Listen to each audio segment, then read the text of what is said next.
하나님의 은혜와 평강이 모든 성도님들의 삶 가운데 늘 풍성히 함께 하시기를 축복합니다. 최근 기독교 신문과 저널을 읽다 보면 하나같이 내세우는 제목이 있습니다. 포스트 코로나, 코로나 이후 나아갈 길이라는 그러한 이야기들로 가득 차 있습니다. 도입의 내용은 거의 유사합니다. 한국 교회는 위기를 맞이했다라는 이야기입니다. 20%에서 많게는 50%에 이르는 성도가 감소했다는 통계를 제시하고 있습니다. 그렇게 돌아오지 않는 성도들은 온라인이라는 예배 환경을 선택하거나 교회를 떠나는 상황이 벌어지고 있다는 것이 골자의 내용입니다. 그리고 어떻게 하면 떠나간 이들이 다시 돌아올 것인가 라는 대응 방안에 대한 이야기들로 넘쳐납니다. 과연 떠나간 이들이 다시 돌아올 것인가? 그들은 과연 코로나 때문에 교회를 나오지 않는 것인지 아니면 핑계이며 다른 이유가 있는 것인지 다양한 분석들이 쏟아져 나오고 있습니다. 서로 다른 이유가 있겠지만 저는 다양한 이유들을 모두 모아본다면 두 가지 정도로 요약할 수 있겠다라는 생각이 들었습니다. 하나는요, 명목만 그리스도인들이 많았다라는 사실입니다. 다른 하나는 교회가 교회답지 못했다라는 분석입니다. 전자는 자신에게 유익이 될 때 교회를 나오던 사람들이 떠나갔다라는 의미이죠. 어쩌면 그들은 자신이 유익이 될 때 다시 돌아올지도 모릅니다. 그러나 두 번째 지점, 교회가 교회답지 못함으로 인해 떠나간 이들이 있다면 그 지점은 우리가 돌아보아야 할 것입니다. 우리는 어떻게 다시 교회다운 교회로 새롭게 세워지고 회복될 것인지에 대한 치열한 고민이 필요할 때입니다. 오늘 말씀 속에서 초대교회의 모습 속에서 그 자그마한 단초를 발견하는 시간 되시기를 바랍니다. 오늘 말씀의 배경은요, 스데반이 순교당한 직후의 상황입니다. 오늘 읽었던 19절의 말씀에서 시작할 때 스데반의 일로 교회에 박해가 있었다라고 기록합니다. 스데반의 순교의 사건은 초대교회에 상당한 충격을 주었습니다. 코로나 못지않은 충격을 아마 초대교회에 주지 않았을까라는 생각이 듭니다. 교회가 어려움에 직면하게 된 것이죠. 그래서 초대교회의 많은 성도들은 교회를 떠나게 되었습니다. 흩어지게 되었던 것이죠. 구브로와 베니게와 안디옥 등등 예루살렘에만 모여있던 이들이 각 지역으로 흩어지게 됩니다. 20절과 21절에서 흩어진 이들은 각자의 있는 곳에서 복음을 전했고 그 전한 복음으로 말미암아 수많은 사람들이 주께로 돌아왔다라고 성경은 우리에게 이야기해 주고 있습니다. 박해라는 상황이 전화위복이 되어서 이방인들에게 복음이 전해지는 역사가 일어난 것입니다. 아이러니하죠. 교회의 위협적인 상황이 하나님의 나라의 확장으로 이어졌다라는 사실입니다. 하나님의 섭리와 그 계획하심은 언제나 인간의 생각으로 예측되지 않을 뿐만 아니라 그 너머에 있음을 우리는 깨닫게 됩니다. 이러한 놀라운 일, 흩어진 이들이 복음을 전하고 그 전한 복음으로 말미암아 믿는 자들이 생겨났다는 그 충격적인 소식은 여러 곳으로 소문이 나게 되죠. 흩어진 공동체 가운데 일어난 이 놀라운 소식이 예루살렘 교회까지 들려오게 되었습니다. 이 소문을 들은 예루살렘 교회는 바나바를 안디옥으로 파견하게 됩니다. 어떻게 된 일인지 그 일을 확인하기 위해서였습니다. 안디옥으로 간 바나바는 안디옥의 성도들과 함께 안디옥 교회를 세우게 됩니다. 그리고 놀랍게도 처음으로 그리스도인이라는 호칭을 얻게 되는 본문이 오늘의 말씀입니다. 안디옥 교회가 세워지는 그 과정을 아주 짧게 기술하고 있는 본문, 오늘의 본문 가운데 몇 가지 질문이 생깁니다. 예루살렘 교회는 왜 바나바라는 인물을 안디옥으로 보냈냐라는 질문이고요. 그리고 그 바나바를 보냈던 이유는 무엇일까? 왜 바나바라는 인물을 보냈냐라는 질문이 듭니다. 바나바는 어떤 사람이냐라는 질문입니다. 그리고 바나바는 그곳에 가서 도대체 무엇을 했느냐라는 질문입니다. 먼저 바나바가 어떤 사람인지 오늘 본문 말씀 24절에 나타나고 있습니다. 바나바는 착한 사람이요 성령과 믿음이 충만한 사람이라고 표현하고 있습니다. 본문에서 말하는 착한 사람은 어떤 사람일까요? 이 사람 참 착하다라고 말했을 때 어떤 뉘앙스로 느껴지시나요? 우리나라 말로는 상당히 이중적인 의미로 다가옵니다. 착하다는 말을 들었을 때 뭔가 사람은 좋지만 뭔가 조금 부족한 면이 있지 않는가라는 생각이 드시기도 하시죠. 우리나라 정서상 일을 정말로 잘하는 사람에게 착하다라는 표현을 잘 쓰지 않죠.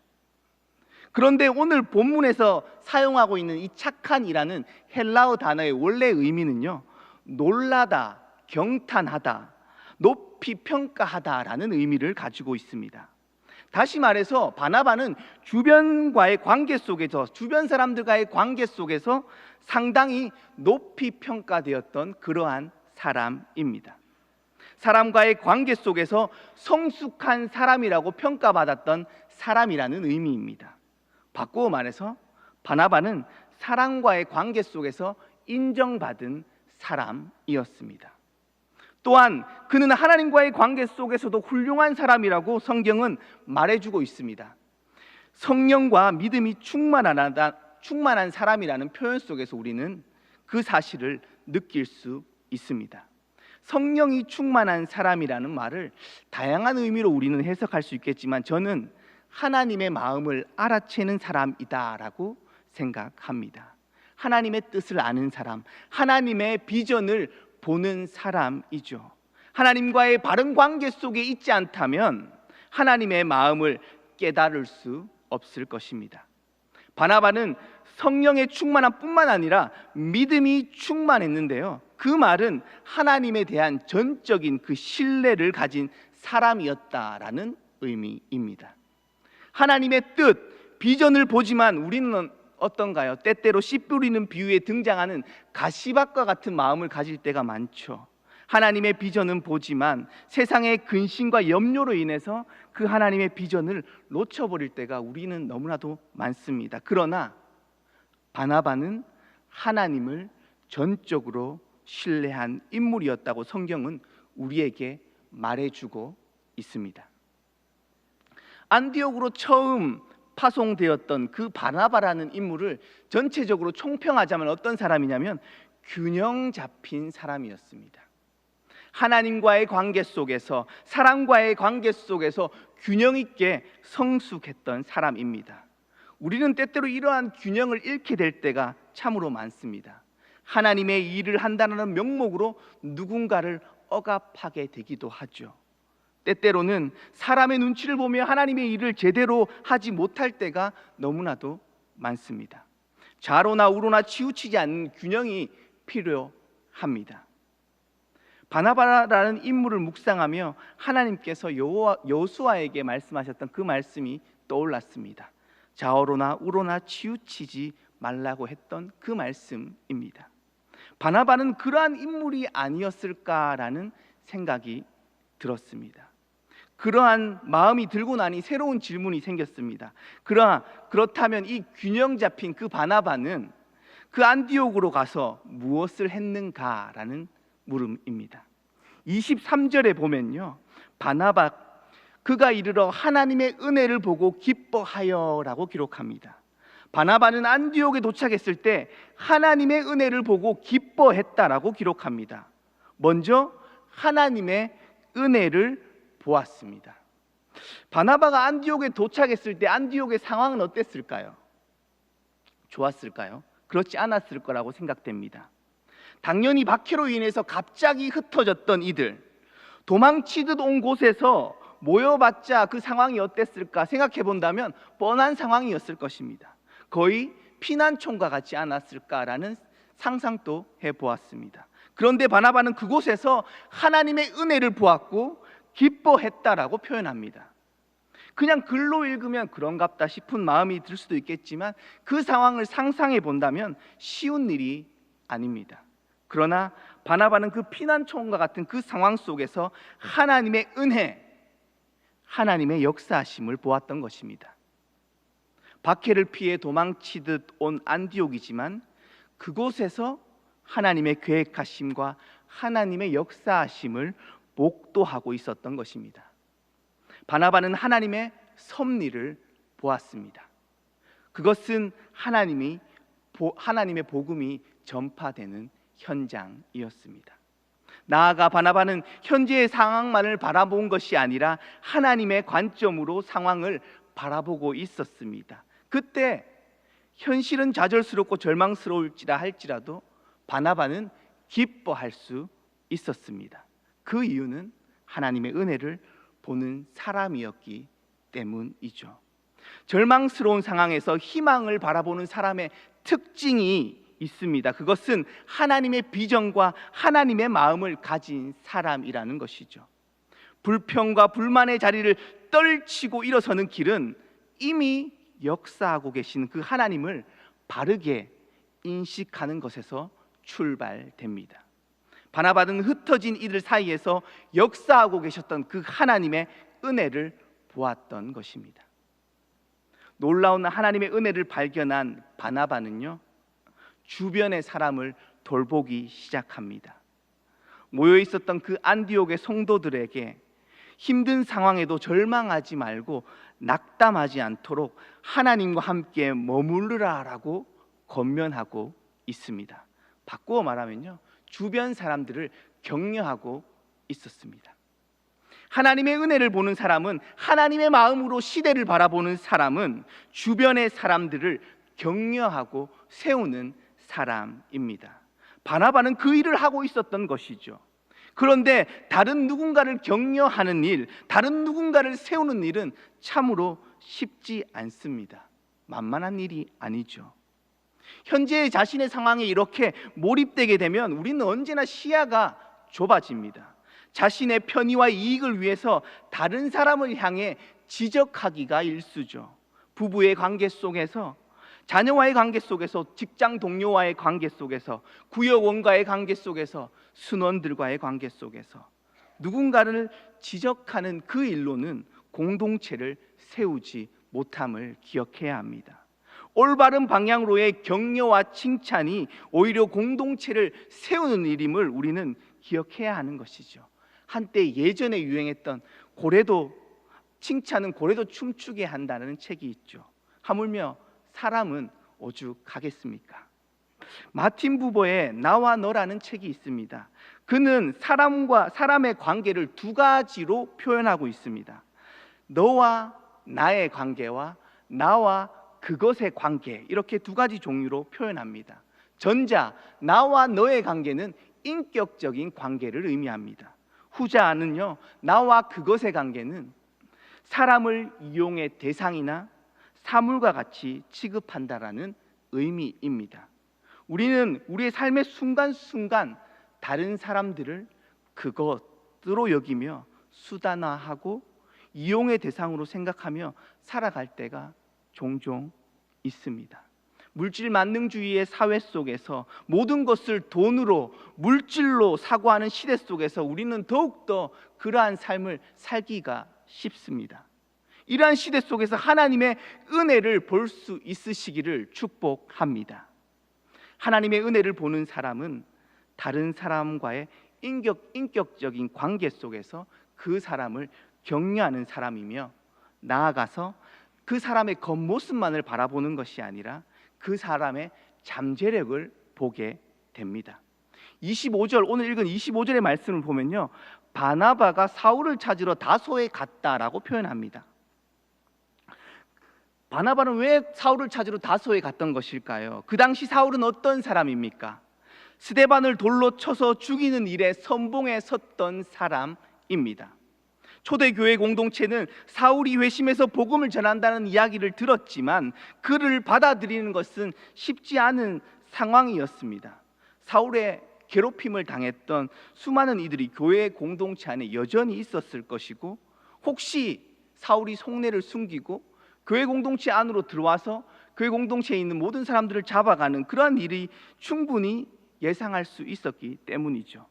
그렇기에 그 누구도 사울에게 손을 내미는 사람이 없었을지도 모릅니다.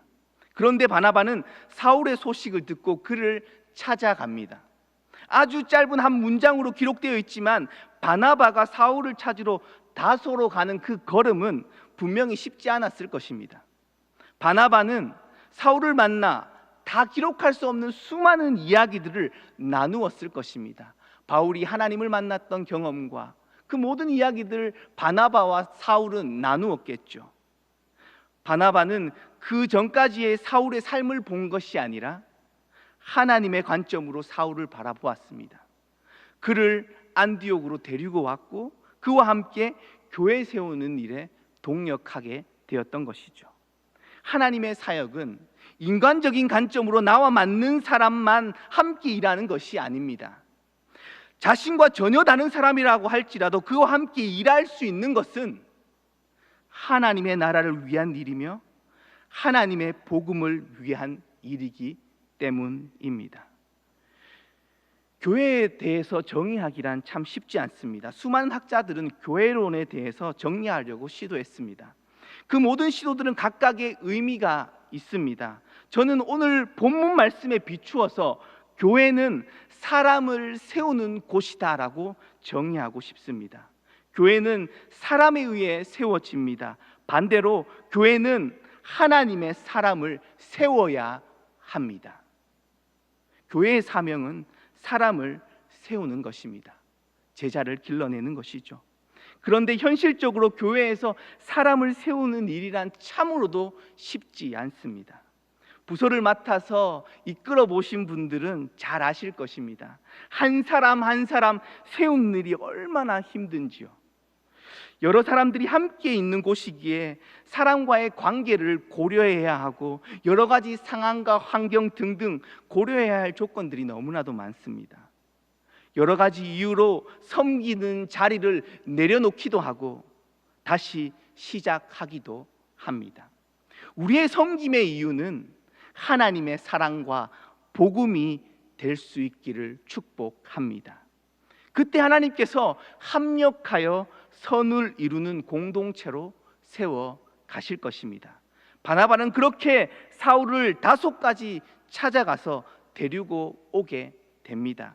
26절에서 그렇게 바나바와 사울은 함께 둘은 힘을 합쳐서 안디옥 교회를 1년간 모여서 섬겼습니다. 큰 무리를 가르쳤고 제자들이 안디옥 교회에서 비로소 그리스도인이라는 일컬음을 받게 되었다라고 성경 우리에게 이야기해 줍니다.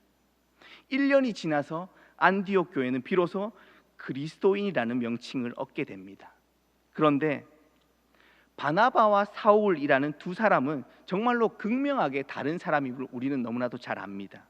사도행전 15장으로 가면요, 바울과 바나바가 갈라서는 모습을 우리는 볼 수 있습니다. 바나바는 마가를 전도 여행에 데리고 가기를 원했고 사울은 1차 전도 여행 중에서 도망갔던 그 마가를 데리고 갈 수 없다는 이유로 바나바와 사울은 갈라서게 되죠. 바울은 복음을 전하는 일 그 자체가 가장 중요했던 인물이었고 하나님의 복음의 확장을 이루는 것이 너무나도 중요했던 사람이었습니다. 그러나 바나바는 그 복음을 이끌어갈 사람을 세우는 일을 중요하게 생각했다라는 생각이 듭니다. 바나바 덕분에 사울은 초대교회 공동체 안으로 들어올 수 있었고 힘있게 복음의 사역을 해나갈 수 있었던 것이죠. 제가 바나바가 바울보다 더 훌륭한 사람이다라는 이야기를 한다고 오해하시면 안 됩니다. 두 사람은 서로 다른 사람이었다라는 이야기입니다. 하나님께서는 극명히 다른 그 두 사람을 모두 사용하셔서 하나님의 역사를 이끌어 가신다라는 이야기입니다. 교회 공동체는 서로 다른 사람이 모여서 세상의 방식인 경쟁을 하는 것이 아니라 협력하는 곳입니다. 서로 다른 사람이 모였기에 함께 도와줄 수 있으며 함께 성장할 수 있습니다. 서로 다른 부분을 섬길 수 있다라는 이야기입니다. 또한 교회 공동체는 하나님의 뜻 안에서 함께 하기 때문에 하나님께서 허락하신 그 놀라운 성취와 그 성과를 함께 기뻐할 수 있습니다. 이러한 삶의 방식을 가진 공동체는 그 지구상의 그 어느 곳에도 찾아볼 수 없는 삶의 방식이었습니다. 세상은 서로 다른 사람을 이용하고 경쟁하며 우위에 서려고 했습니다. 그 당시 로마인들이 살아가는 삶의 방식이었던 것이죠. 그러나 초대교회 공동체는 서로 격려했고 서로의 잠재력을 보았고 인내하며 기다려 주었고 자신의 것을 내어놓으며 공유했으며 하나님께서 허락하신 현실 앞에서 함께 기뻐하고 함께 슬퍼하는 공동체였습니다.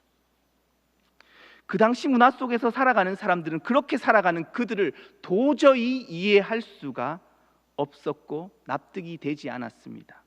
그래서 기존 사고방식으로 이해되지 않는 삶을 살아가는 그들을 향해서 그리스도인이라고 불렀던 것이죠. 사랑하는 성도 여러분, 교회를 향한 세상의 비난이 때로는 도가 지나친다고 생각될 때가 있으시죠. 그럼에도 불구하고 우리는 우리의 모습을 돌아보아야 합니다. 초대교회 성도들은 열악하고 힘든 상황 속에서 하나님의 은혜를 볼 수 있는 영적인 눈을 가졌고 공동체를 향한 헌신이 있었고 하나님을 향한 전적인 신뢰와 믿음이 있었습니다. 시대 속에서 던져진 아픔의 상황 속에서 한국교회는 더욱더 겸허하게 주님 앞에 서야 할 것입니다.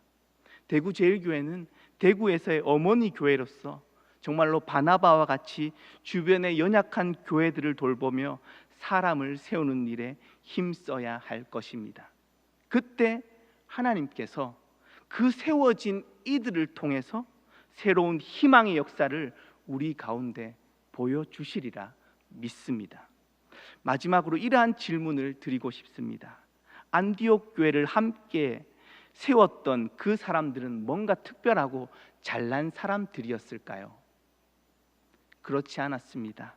그들은 하나님의 은혜를 함께 보았고 그것으로 기뻐하며 서로를 격려하며 나와 다르지만 주 안에서 함께 사랑하며 헌신하는 이들이었습니다. 예수님께서 주신 사명을 잊지 않은 공동체였던 것이죠. 각자의 삶의 자리에서 함께 교회를 세워나가는 대구제일교회의 모든 성도님들 다 되시기를 주님의 이름으로 축복합니다. 기도하겠습니다. 하나님, 안디옥 교회가 세워지는 모습을 보았습니다. 박해의 상황에서도 하나님의 사랑을 기억하며 복음을 전하는 이들이 있었고 하나님 앞에서 세워주고 격려하는 모습을 통해서 하나님의 사람들이 세워졌음을 보게 됩니다. 교회의 사명을 다시 발견하는 은혜 허락하여 주시고 우리 교회가 말씀을 통해서 믿음의 사람들을 세워나가는 교회 되게 하여 주옵소서. 예수님의 이름으로 기도합니다. 아멘.